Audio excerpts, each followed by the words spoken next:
Okay, so we're going to look into that Datalogger features. In your previous class, we have looked into how to update Firebase data. So update means that you want to replace the value that already been there before. So either, for example, temperature and humidity. So if there's new value, so just override.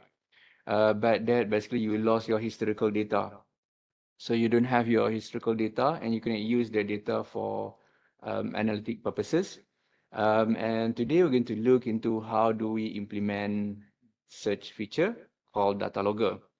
And for your for your for this subject particularly, there are one topic at the end of the semester that look into data analytics and how do we use the data and how do we implement the data. And I believe you've learned one subject before this called, I believe, data analytics, right? AI data analytics. Okay. So where do you get the data? You're supposed to get the data from here, from your sensor. So, but I made discussion yesterday with Dr. Azizi. This subject is supposed to you're supposed to take the subject before that particular subject because you need the data. But since the program structure already been established, so nothing can be done unless we do some revision and move this subject before that subject. Okay, so but yeah, for today now we're going to look how do we implement them, the features. So here, for example, as you can see, the data logger that I implemented for the temperature and humidity sensor, which store data by time base. So the time base here means that, for example, there's an entry here called logger entry. This is the object, the data logger object. So within the data logger object, so you have array object. So this array object indicate that this is the date. And then within the date, you have your another array object. So the array object here basically to indicate that I collected the data hourly. So divided the data into hour. So this is at 8 o'clock. So 8 until 9. So all the data of 8 basically will be in this section. So you can see that at 8:34, so you have this data at 8:35. So every minute data being collected. And then for any within the hours of 8 will be stored in this section. So later, if you have like after 9 o'clock, so you're going to have another object 9 o'clock, and all the data for 9 o'clock will be within that date. Okay. Yes. This is basically 24 hours based, so it should be no problem. So 24 hours, so you have that flexibility to use that. So this is basically implemented through NTP, NTP library. So we can have the NTP library to be able to separate based on the time division, date, hour, and then we get the data based on minutes. But that depends how you want to store the data. So either you want to store the data by date, means that you just store everything within this date. So all the data is in the date. In this case, I use time to store the data here. But yeah, that's up to you how you want to store the data, how you want to structure the data. But the data is there. So this is basically collected by the minute at best. But if the data is not that very critical, so you might want to consider, because you can see here there's a repeated data. So this is just a little bit small changes here. So if you want to make sure that you don't have like a lot of data here, so maybe you can change the interval of the data. You can change the interval, and then or you can change based on the data change. So if the data change, temperature or humidity change, then you store the data. If the previous data basically just the same, so you don't store the data. That's also another way that you can save your database in terms of storage, because here you can see this is going to be a lot of requests to write the data, and then that can be quite costly to implement in the future. But yeah, there's a feature there. So let's take a look into how to implement the features. All right, so the codes, I already uploaded the code through your GitHub. So it's basically available in this folder here called DHT Firebase Datalogger under this project. So this is basically a separate project from the previous one. So the previous one, you still have the DHT Firebase. But this one, I added the data logger function. So which is basically the same, but only added one section at the bottom down here.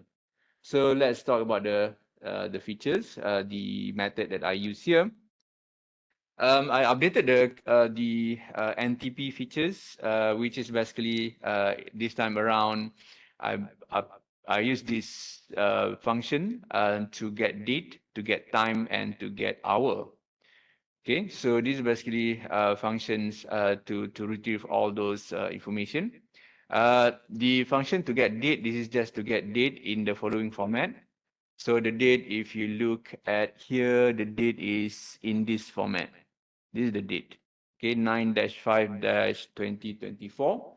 You can change any format that you want, slash, double dotted, whatever that you like. It's just a string. Okay, so to be able to convert the value, because last time in the previous class, I used the epoch value and then uploaded the epoch value direct to the database. But this time, in this example, I've converted the value here in the code itself, in the microcontroller itself, by using a few functions that allow you to do that. The functions basically implemented through here. And then should be able to retrieve month, day, current month, month, year. And month, day will basically return number. All this is basically number, get month and current year. So when you call get date, it's basically going to return string. So we'll return current date that we built through this string builder here. And the string builder built that string and then return back the value to the one who called this get date.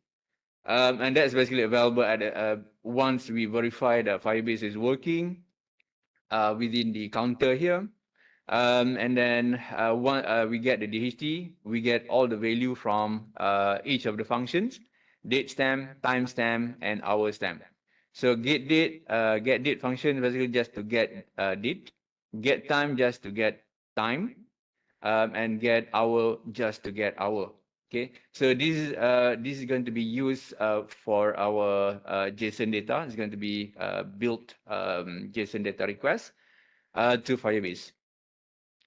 So once we get that value, we can use those value to update our data in database. So this is just to perform update operation, humidity, temperature, and also the other one is to read relay. So this one is just to read. This one just to update time. Okay, and then at the bottom down here, this is just to read the relay status information from our Firebase. So this basically allow us to control relay. So I did mention about the issue with the relay. So I'm not quite sure what's wrong with the other type of relay. But the version, Tongling version seems to work just fine, but I'm not quite sure yours. Anyone of you got relay? You bought the relay? None, no. Got yours? How is it working? Are you using Tongling also? Or the other one? Is it working? Or yours working? I'm not quite sure what's wrong with the one that I have here. It doesn't seem to respond. Is it you connected to 5 volt? So you use a 3.3 volt for to power the relay. Yeah, it should work. I've tested that before with the old relay that I have. It's all working, but then suddenly the one that I use suddenly doesn't work with that.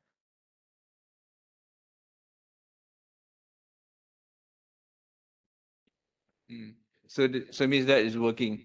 Okay, good to know. I'm not quite sure why mine doesn't work. Supposed to work. Even with just 3.3 volt, you power with 3.3 volt, it does work. But I have no idea what's wrong with the relay, either the mechanism, the mechanical relay inside the switch inside the relay itself broken or what. Because 3.3 volt basically more than enough to run the relay.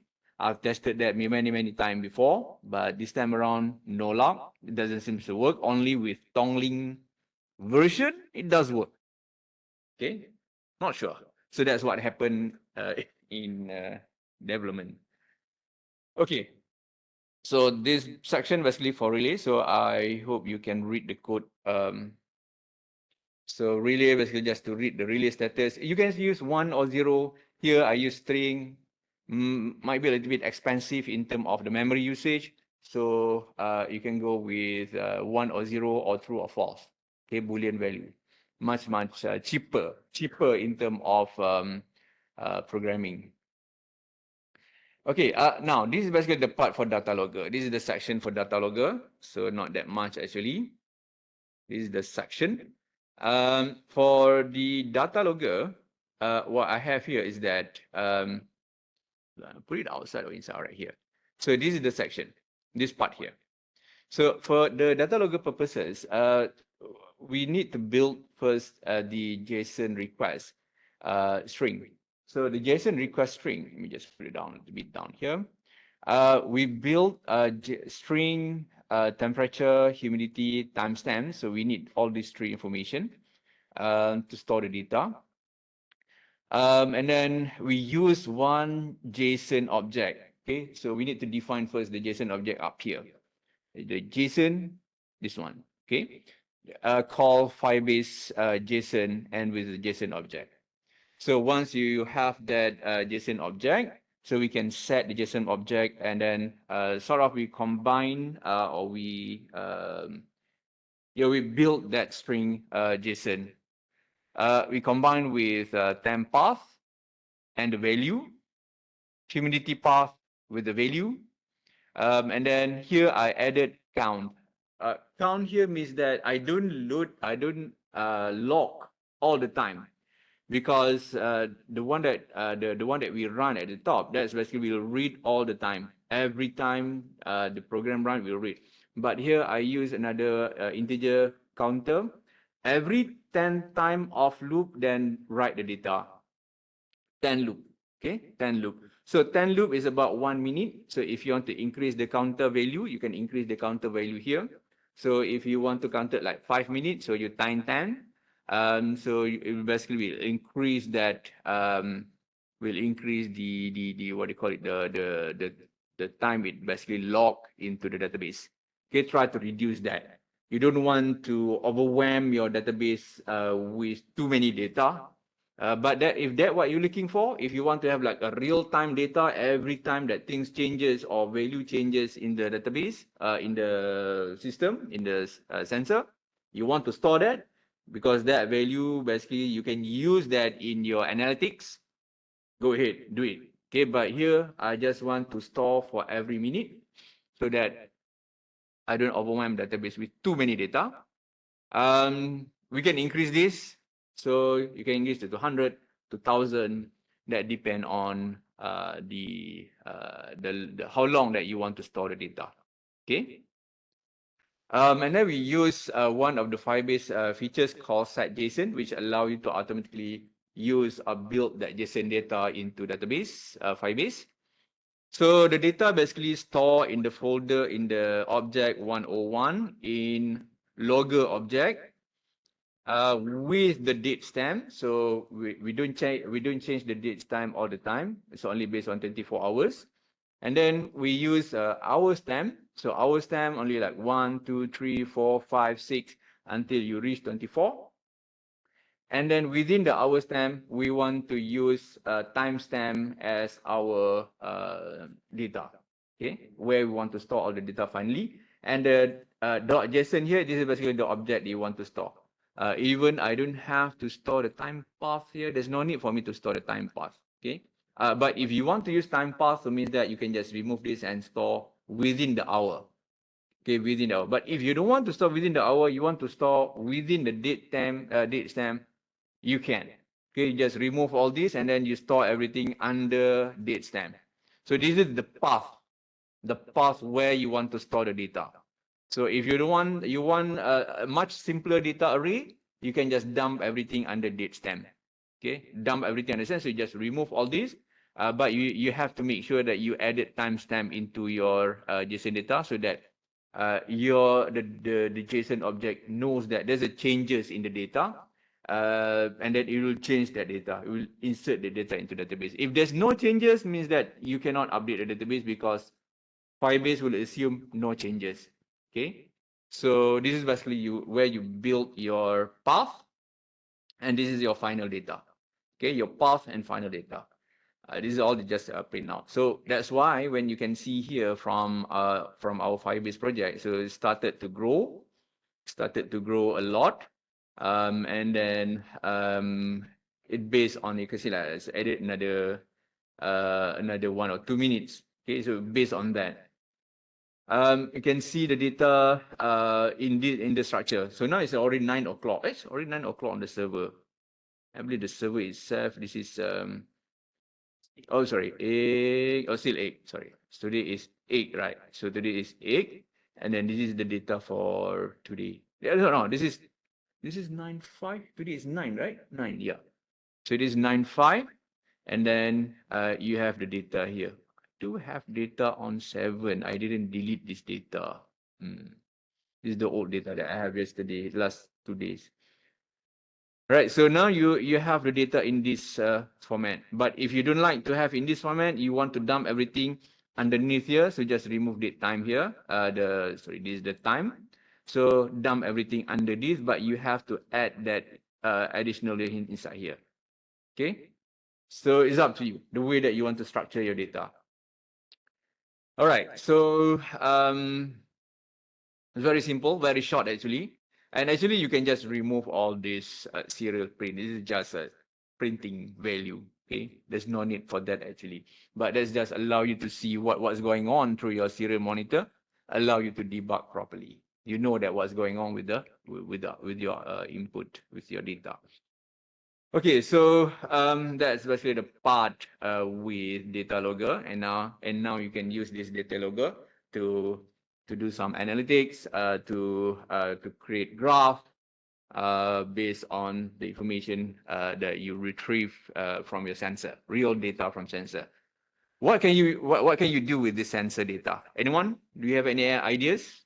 You have your temperature and humidity. What can you do with this data? What? Control what?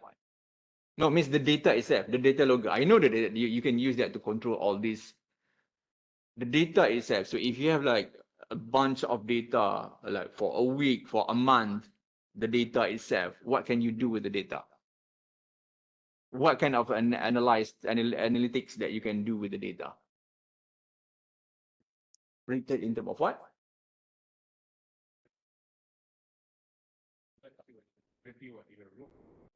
Yeah, like for example, inside the room, what can you do with inside the room?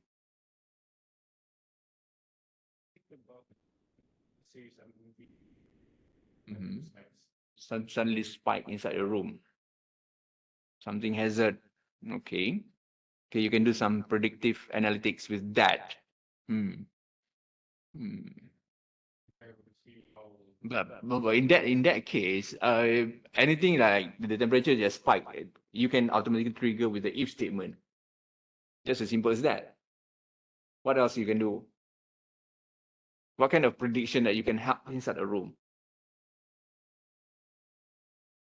Okay, so that is one thing. The climate control things, right? The room climate control that you can learn, like for example, the build up of mold inside the room. You can determine that through the humidity. Okay, the increased humidity inside the room can cause mold to form in that particular room, or in equipment, or in food itself. So that basically can be used to see the trend So if the trend or overall trend or monthly trend or weekly trend, you can see that the humidity is getting higher by the month or by the day. So that's something that you can use, that information that you can use to help you to decide. Maybe you can add like exhaust fan to remove that humidity. Okay, so automatically to reduce that. I did notice that when I sleep at night in my room. So for example, like when you sleep, you breathe a lot. You have your humidity out from so the room become heated. So if you use exhaust fan, it basically allow for the room to cool down actually, to take out all the heat from the inside. So you can use that system based like if you measure the room humidity, and then the fan will automatically run based on that information. So something like that, and then basically cool down your room pretty much. Yeah, that's one thing, odor, but odor comes from where? Comes from humid. The more humidity inside the room, basically, it basically means that there's a lot of water in the environment, right? So there's a lot of water inside the environment. So a lot of water, basically, they can harbor pathogens, smells.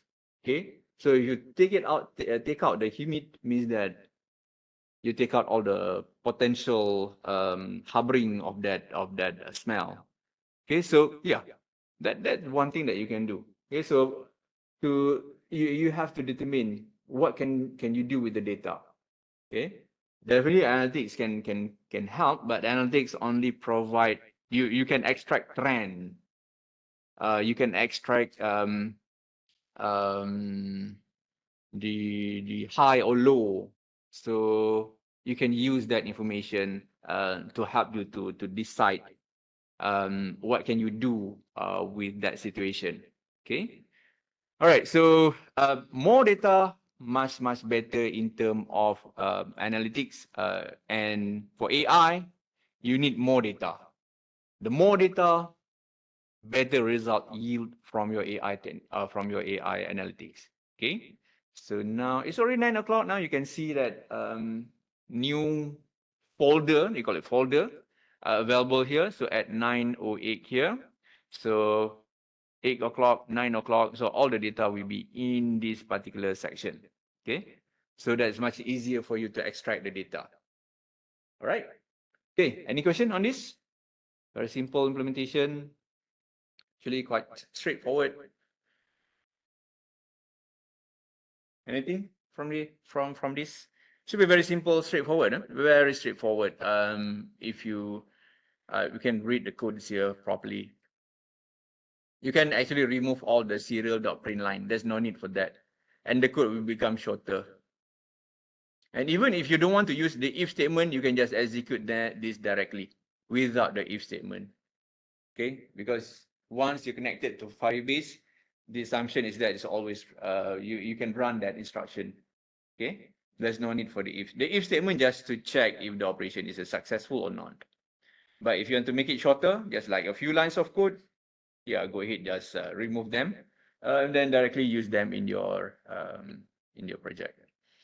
All the function here, they're also very straightforward, just to get time, to get hour, and this is just to get the HT value. Okay. All the variable up here, this is all the variable that I use. This object up here. So actually, usually when you write the code, so you need to put all the similar object in one section. It's either put it close here. This is all variable. So variable, put it into one section, define into one section, include into one section. And this is also another object down here. These are all class object. Okay, that you can just define in one section. Much easier that way. And always, actually, you need to label. I forgot the block. So usually you put your name. Put it by, let's say,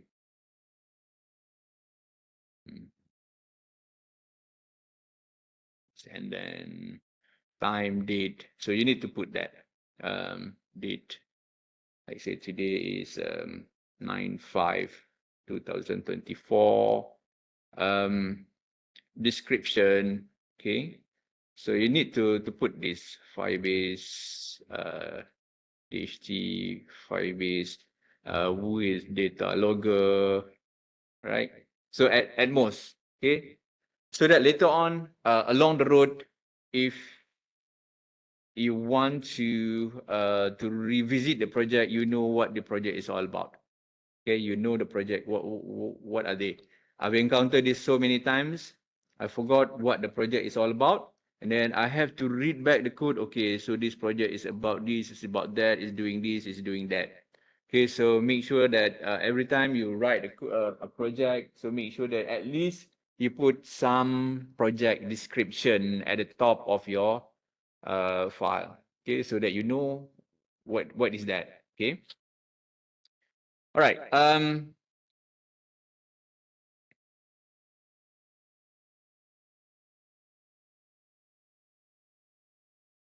All right, so next we're going to look into this architecture, this basic client request. So we're going to use a web server to perform what we call as request, HTTP request to a server here. And this server basically will perform a standard PHP or any type of back-end script that you use here. But in this case, I use PHP. Perform database query and then return back query. But unfortunately, in UUM, we have issues with UM Wi-Fi guest. Even though yesterday I confirmed with the UM Wi-Fi manager, Mr. Adli from Pusat Computer, he mentioned that they didn't block anything through the UM Wi-Fi guest. But I've tested it many times. It doesn't work. So I'm not sure what's wrong. You're supposed to be able to use, like, for example, localhost, your XAMPP, and then you can use XAMPP to store your sensor data. But the problem is your known MCU here connected to UM Wi-Fi guest and try to redirect to the server, to the XAMPP server locally, but that IP address is unreachable, cannot be reached, even within the same network. So that's basically the issue that we have. So the solution that I can show, the process that I can show here is using my own server. Okay, using my own web hosting, but that will require your own web hosting. You need to have your own web hosting. But so how do we implement this? So to implement this, we're going to use what we call as HTTP request. Okay, so the HTTP request here, for example, we need to build this this request here, the API that able to upload the data. Okay, to upload the data, and then create the HTTP request, and then submitted the data to the server. Okay, and then the data will be stored in the server itself through the use of HTTP client. Okay, this is what we call as HTTP request. So the downside here is that we can only perform HTTP request, not the HTTPS request. So the data can be unsecured data. You can post the data, you can store the data into database, but with only HTTP request. So let's see how we can implement them. So this is the code that I used last time. You can see that the get array here. So when we perform this query, this request to upload.php, we pass two data here, three data, sorry, the location, humidity data, and temperature data through the get array straight away to the server, slumberger.com. Okay, so this is basically the request that I made to the server. However, since we cannot use local server here, we cannot use XAMPP here due to the security issue. So I'm going to access my server first. So server is here. my own server. But if you have your own, you can use them. So make sure you're able to access to the cPanel.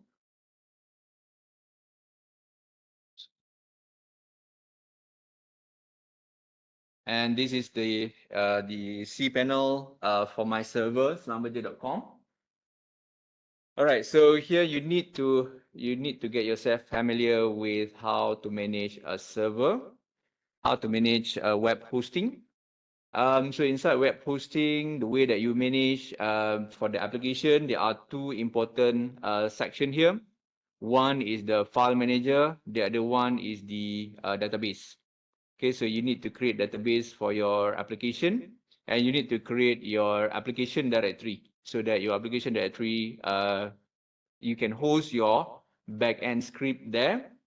And then you need to create a database so that you can store your database in your database server. All right, so first, get yourself a web hosting, but this is not free. So you have to buy if you want to use them. For localhost, if you want to use, you need to use your own. You can use your own phone to create your own localhost network. You create your own network. But since I think I can use mine, but I don't want to configure that. Because I already have my server, so I can just use my server here. But you can experiment with your own Wi-Fi access point. Okay, because your own Wi-Fi access point, you can do that. You can have your own phone, okay, and then turn it into access point mode, and then you can have your ESP to connect to them. Okay, you can have like multiple devices together because this is Wi-Fi. This is already Wi-Fi. And then you get your IP address 192.168.0. Blah blah something, and there's also something. And then you need to create one of these as a web server. So like for this computer here as a web server, so you get your web server IP address like 21, and then this one is a 32, so you can communicate with each other. Okay, so you turn on your XAMPP, and then you can access from here. And then you can store all the data back and forth, back and forth. That also, can be done like this one. But I'm going to use my own web hosting, which is basically the same. So for web hosting here, this is my web hosting. This is the one that I've shown here. This is the web hosting. But mine connected through the internet, so it means that the node MCU here will have to connect to the internet through the Wi-Fi access point, Wi-Fi gas, and then access the server through the URL. But most of the time, most of the example that I'm going to show that can also be applied here. All right. Okay. So now, I'm going to prepare first the Arduino project. So I'm going to start with the Arduino project here.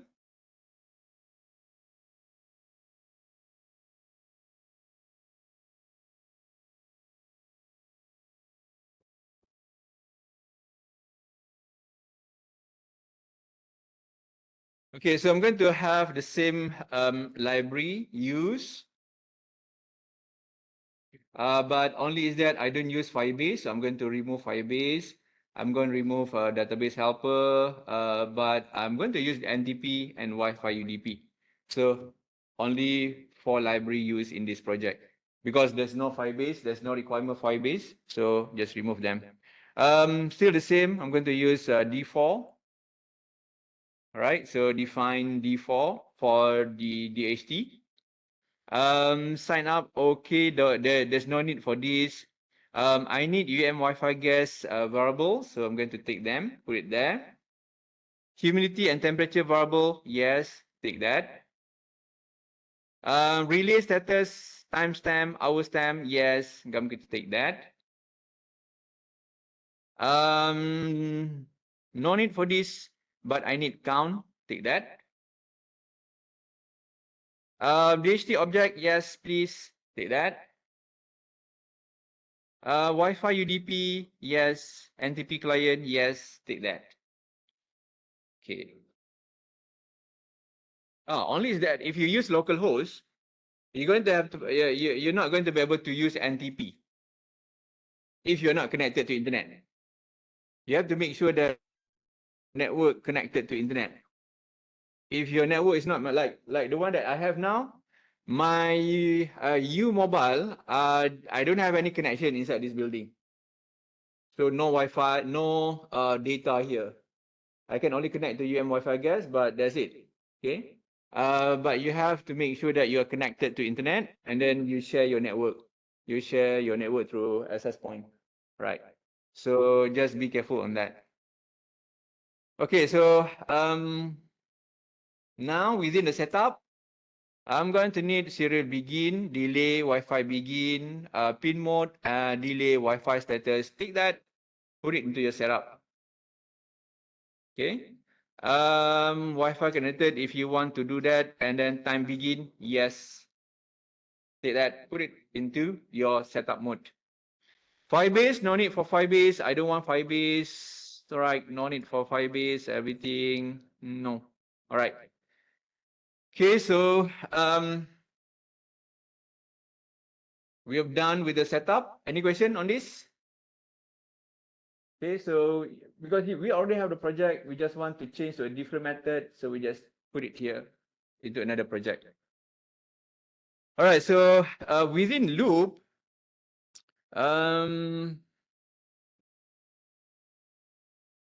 if you want to use the data millis, yes, you can for the millis part. If you want to use millis, then you can just take this part, only remove the Firebase ready. Okay, put it into your loop.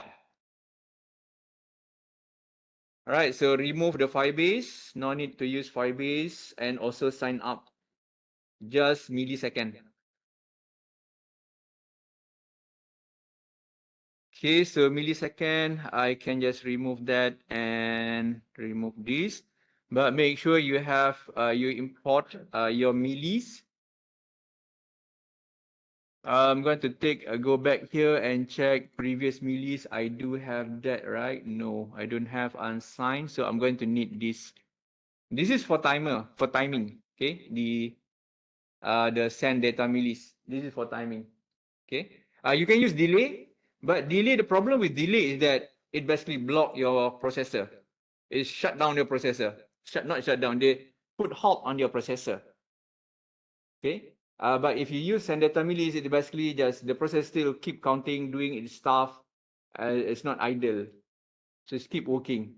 Only is that based on that milli and keep working. If you use delay basically stop working. It wait for that time to expire and then continue. But send for millis, it basically will check based that on, it will continue running. Okay. So that's the only difference between delay and milli method here. But both, as long as you get the work, the code works, should just be fine with your project. Okay, so now we have the milli down here, so everything will be inside milli. So the same, I'm going to use count, get DHT, set milli, get time hour, right? Get that down there. Right, so we have date time. This one just to get hour, date time, this one. Get all the function. So all the required function that we use, for example, relay. I use relay, get date, get time. So get all this, put it at the bottom, because this is just function outside your main loop, put it out down there. All right. So everything inside loop, we focus on only inside the loop now. So we can get the HT value with no problem. We have that value already. Just to update our millis. And then get date, get time, and get hour. Should be just, this is just to call all the function at the bottom down here. All right, so no Firebase in this section. Firebase, no Firebase. So we just reuse the code. Okay.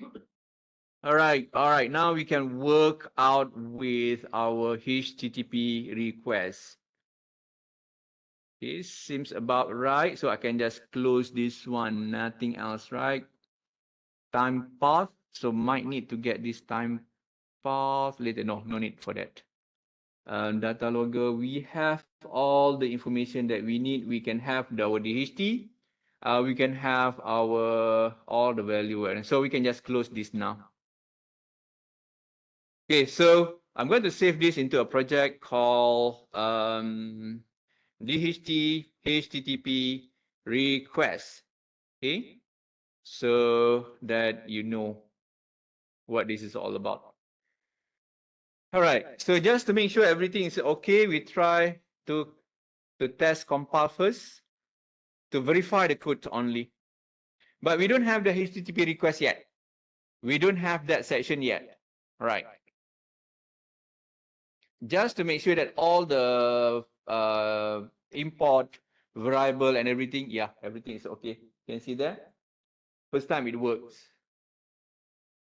If you know what you're doing, okay, you take the right code, you know that this code is what all the variable required for that function to work, or everything that imported correctly, should be any problem.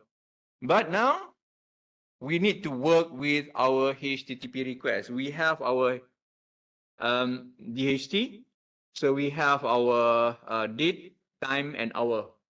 Okay, no issues with that. So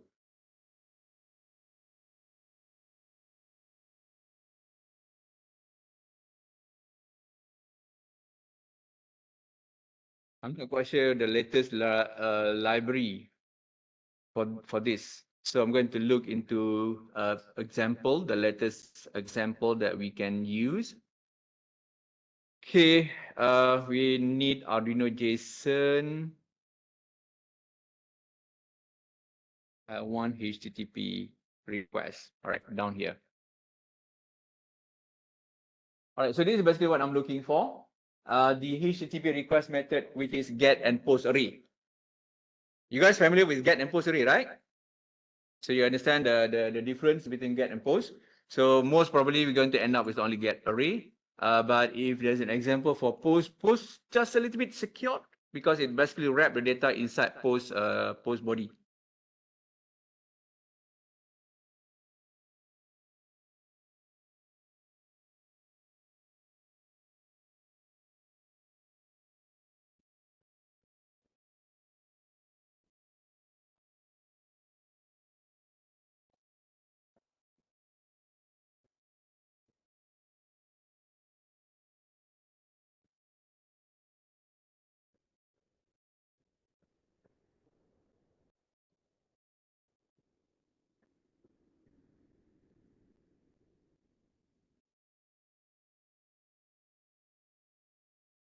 Okay, so now let's try to implement HTTP requests.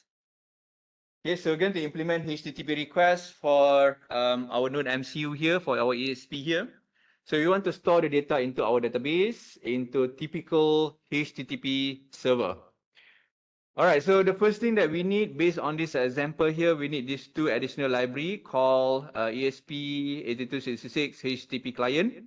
And I'm not quite sure if Wi-Fi client can be used here, but let's try to import them first.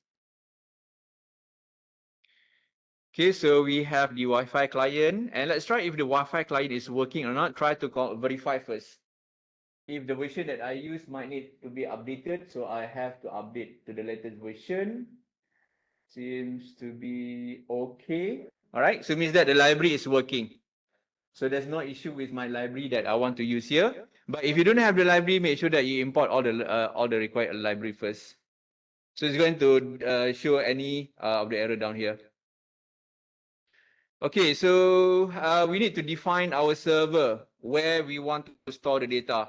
But make sure only HTTP, not S. Because S, you have to import SSL key. You need to have defined all the keys and everything that is going to make your life miserable. Just HTTP only, right? So HTTP here, I'm going to define my server. So my server is going to be under here, slumberger.com/. So I'm going to have one project, one application project called this one. I'm going to give it a name, IoT. Okay, and then I'm going to create one PHP file called, maybe I can just concatenate later. Okay, this is basically the application directory or server name. Okay, this is server name. All right, so what else? This is timer delay, no need for that. Connection, no need for that. Delay, Wi-Fi connected. It's all good. This is server path. What you want to send the data. All right. So we need to create this HTTP object. But the one is use client and object. Why is that? But just that is the requirement. So just take them. We're going to put them if the Wi-Fi connection is okay. So we have connected to the Wi-Fi, and then we need to verify.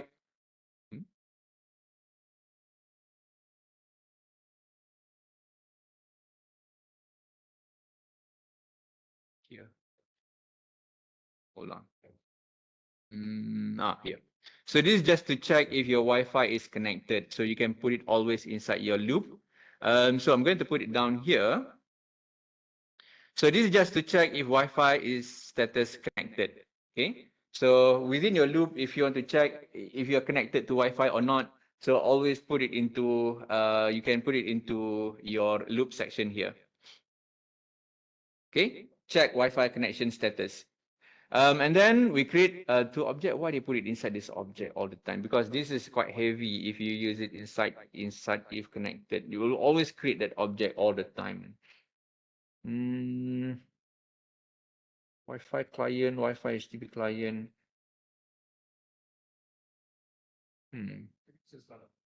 That's the thing. I'm not quite sure why randomnet put it inside loop, because whenever you would just recreate that object all over again. Fine. He got his reason. He's better than me. I just follow whatever that is. Just he definitely better than me. I'm not sure why.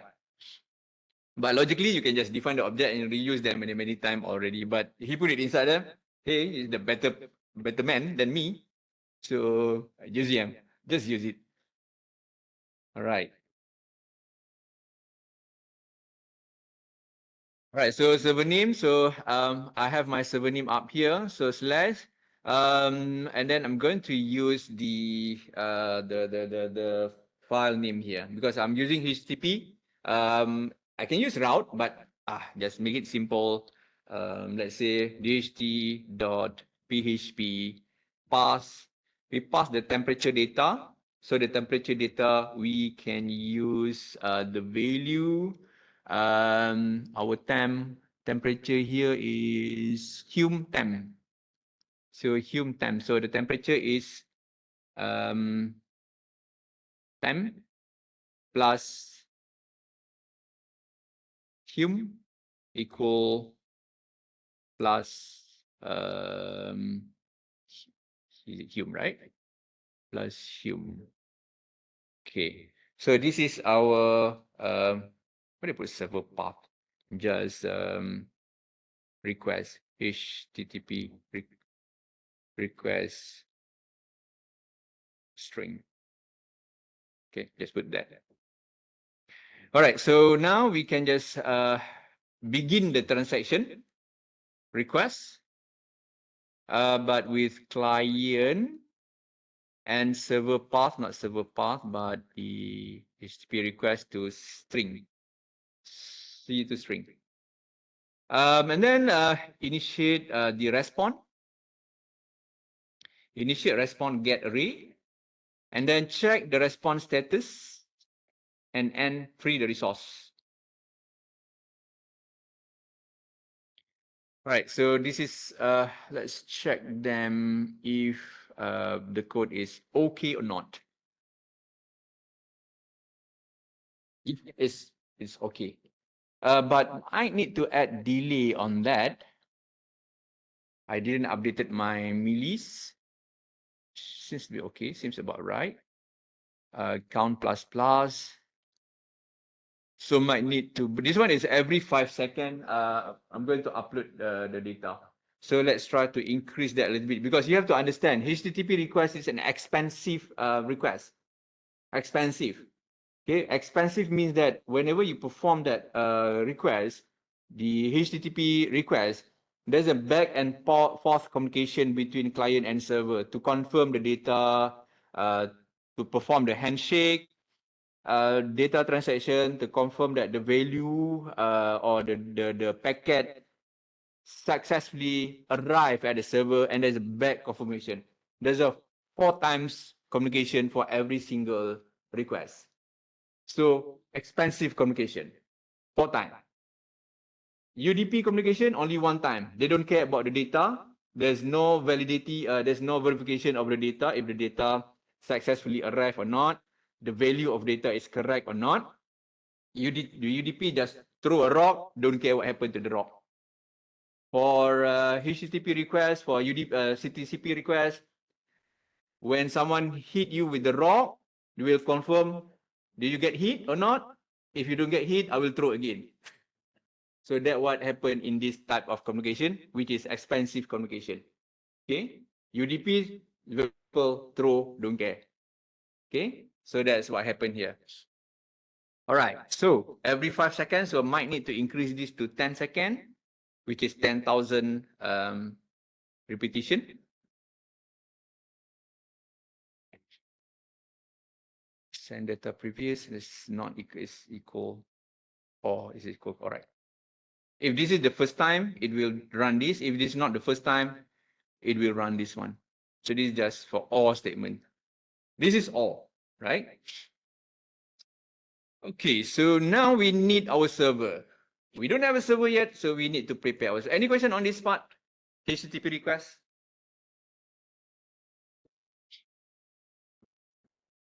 Everything inside here, inside this. This is the HTTP request.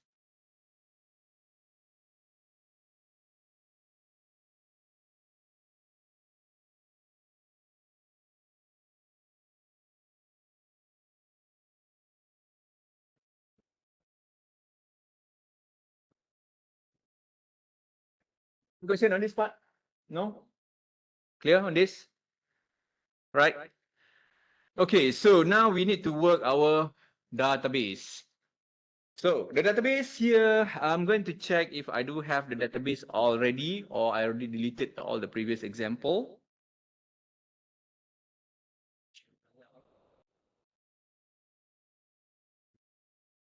I do have one here, IoTDB.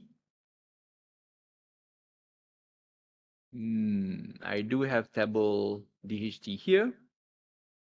These are all the previous data that I have. So I'm going to delete them. SQL, or maybe better, I can just truncate the data.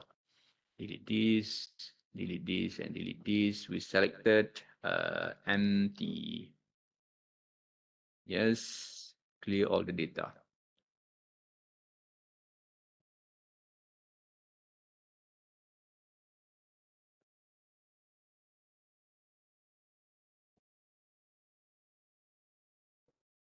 So I do have one database already here, called IoTDB. So I'm going to use this database.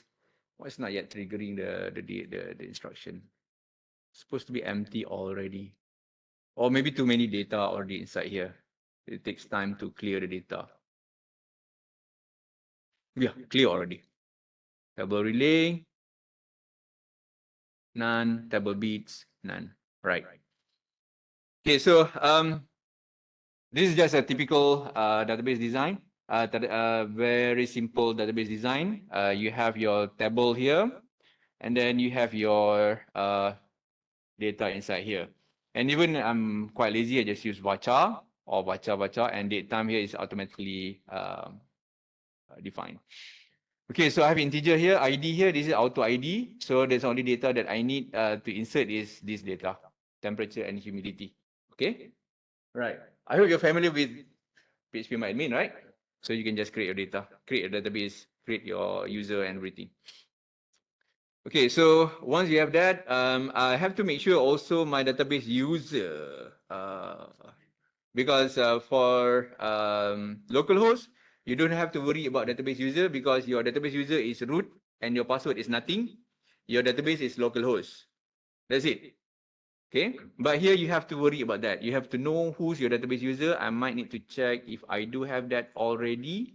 I do have that. Call database user. Mine is IoT admin. So might need to get that somewhere. Put it safe.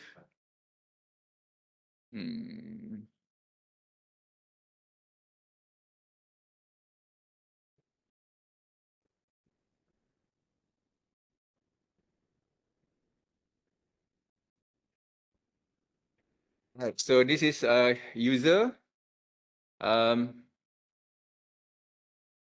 And then I need my password. So change the password because I don't remember the password at all. Generate password. Right, so this one should be okay. Use password, change password. Make sure you store the password somewhere safe.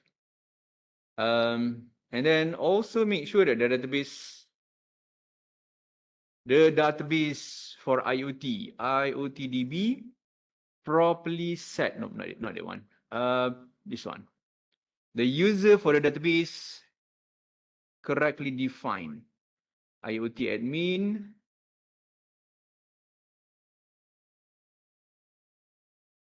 Here I'm going to show it a little bit more, just to confirm that the database correctly owned by that user.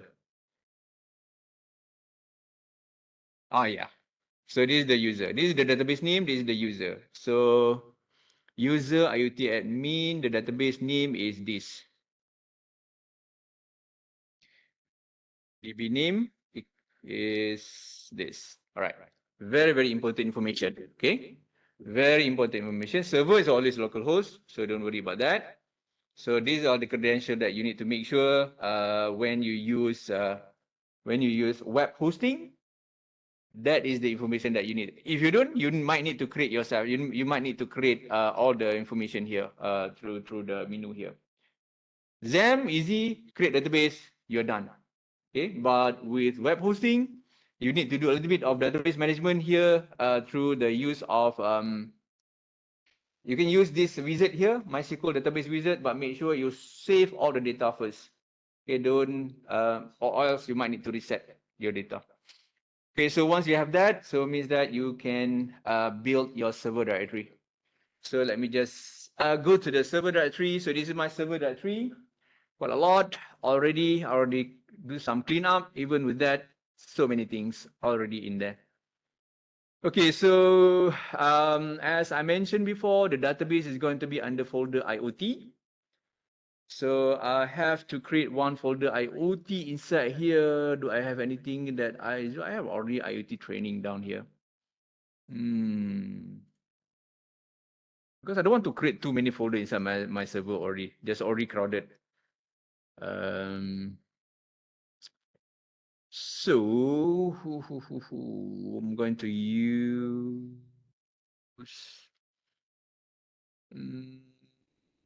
Deco Kame. If I use this one, but so many things already inside here. Okay, DB, where's my DB Connect? Oh yeah, I do have DB Connect here. Let me check the DB Connect. Oh, this is the password. It's okay lah. So I'm going to use this folder. Okay, I'm going to use this folder. Just ignore the rest of the file. The only file that you need to focus on is this file, the DB Connect. And later I'm going to use the insert PHP. So I'm going to create new. So for DB Connect here, this is for the database connector. So we need to create our database connector. And the folder that I'm going to work here called IoT training. So I'm going to take that folder and change it to the IoT training. Okay, so make sure that this is the folder that you're going to work with there. The first thing that you need to work is database connector. All right, so this is our database connector PHP file. So might need to update with the new one, which is only the password. I forgot about this folder already. I'm going to take this, change the password. save. Oh, sorry. Save here. So this is the database connector. You're familiar with database connector? Okay, good. All right, so now we test the database connector first just to make sure that everything is working fine and dandy. All right, take this, put it into your URL, dbconnect.php. If everything goes okay, nothing will be shown, which is working. Means that there's a database connector working. But if something goes wrong, it will show error, means that you have to solve that error first. Okay, here means that because you can see if error, then show error, else nothing. Okay, means that you can now use this connector. And in this case, I use my SQLi. There's a difference. Are you guys familiar with PDO? Not familiar with PDO.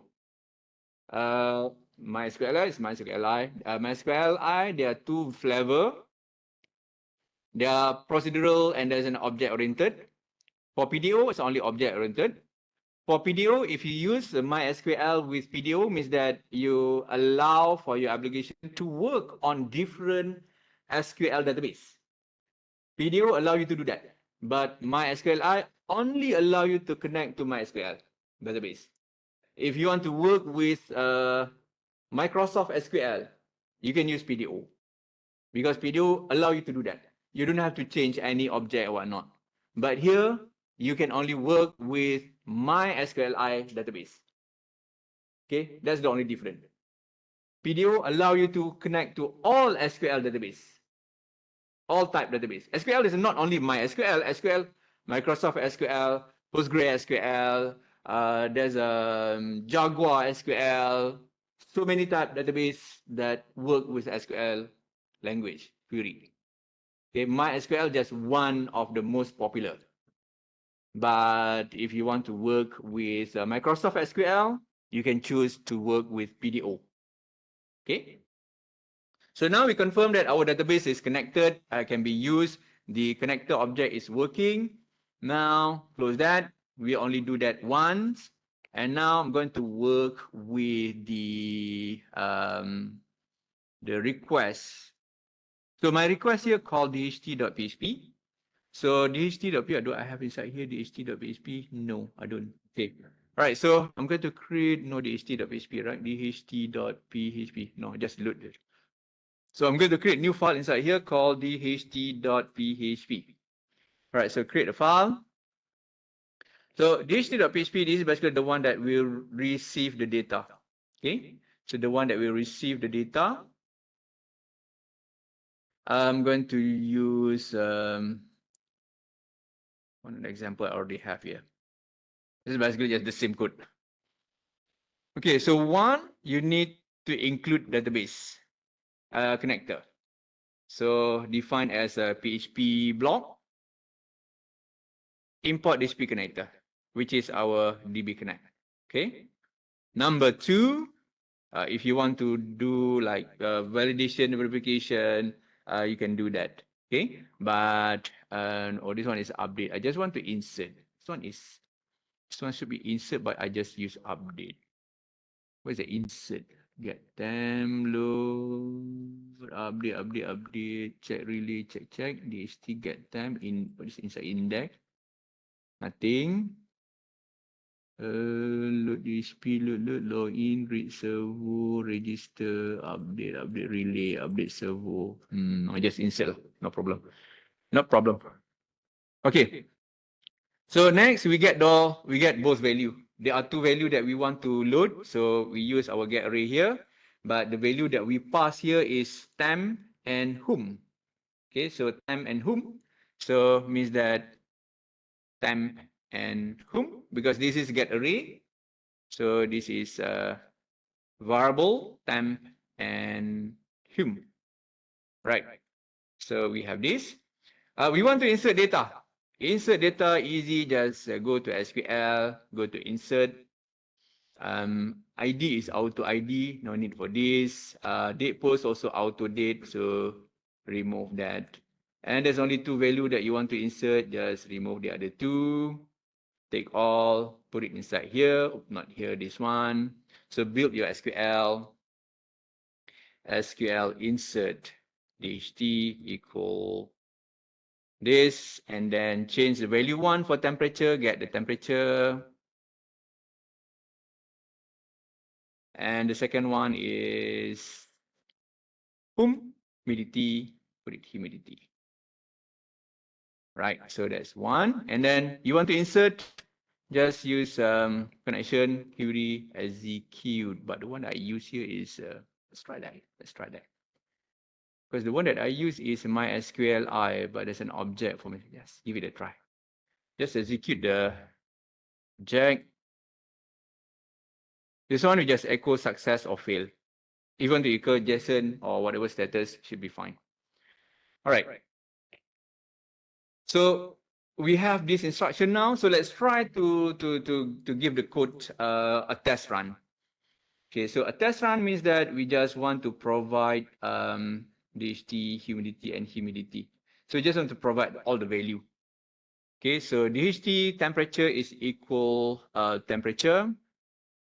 Temperature is equal, let's say, oh, it's not N, it's supposed to be N here. This one is supposed to be N. This one's supposed to be N. And temperature value here can be not plus. It's not all plus here. Just temperature is, let's say 25, and humidity is 75. Let's see. So this is just a standard HTTP GET request.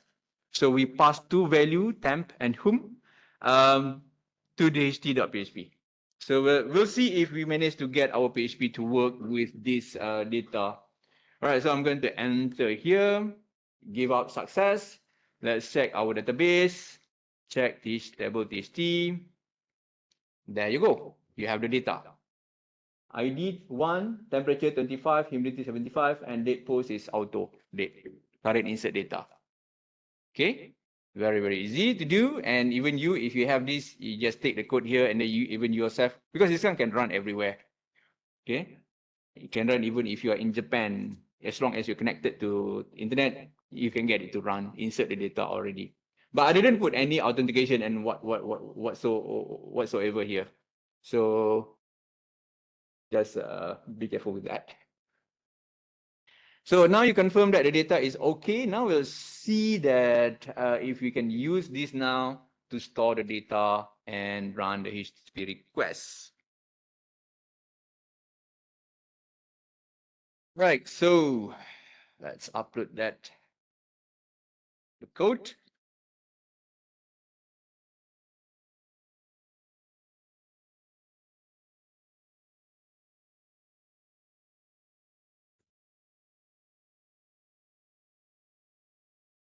Oh, that's good.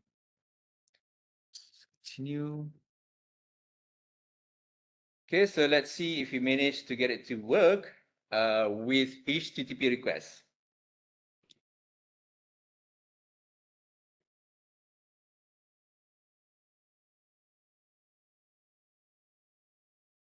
Okay, connect to Wi-Fi, connected, temperature, humidity, success code 200, success. So let's see our database. Okay, so we have second data now. So we'll wait another 5 seconds and refresh the data, refresh the table. Third data already. Simple as that. Just like magic. Okay, mudah kan nak buat? Project final year project saya boleh buat dalam sejam 2. Okay, so now we have the data.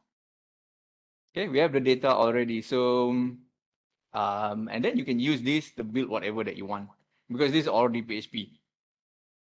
Okay, whatever that you want to load the data, you want to display as a graph, you want to do analytics, you can include JavaScript with AI, TensorFlow, whatnot, and then you can just pass as a JSON data and do analytics already.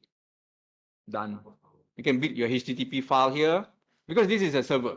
This is HTTP server. Okay, so you have your PHP, you have your JavaScript, import all the JavaScript library for AI, you're good to go. Okay, you're good to go with the project. Done. Simple as that. Okay, now you can see that I have very fast data because I put it like only 10-second interval. You just increase the interval, then you can get like less data there. It depends on how you want your data collection method. So mine 10-second, too many data, but you have to understand. MySQL database, there's a limit, upper limit that you can store how many data. I believe 100,000 entry. I think what's the maximum for MySQL?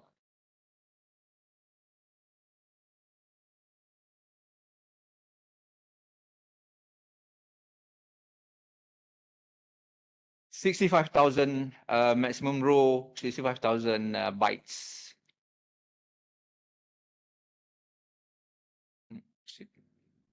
No, in one single should be no problem. I just want a maximum. 250 million row. It's quite a lot actually.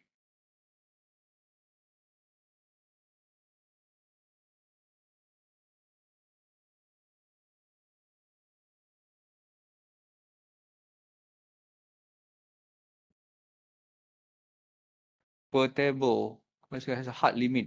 Column per, columns. Columns should be no problem. Pages, because a column is just your number of columns. That's 4,000 columns. Nobody going to create that 4,000 column of data. It's going to be like crazy. 10 already lot, but like 4,000 column, who's going to create that 4,000 column? Single partition table is like 16 million pages. So a lot, quite a lot. You can even speed up the insert statement. Yeah,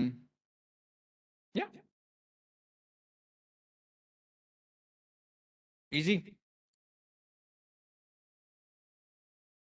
Just this line of code only, like 12 line of code, 11 line of code only.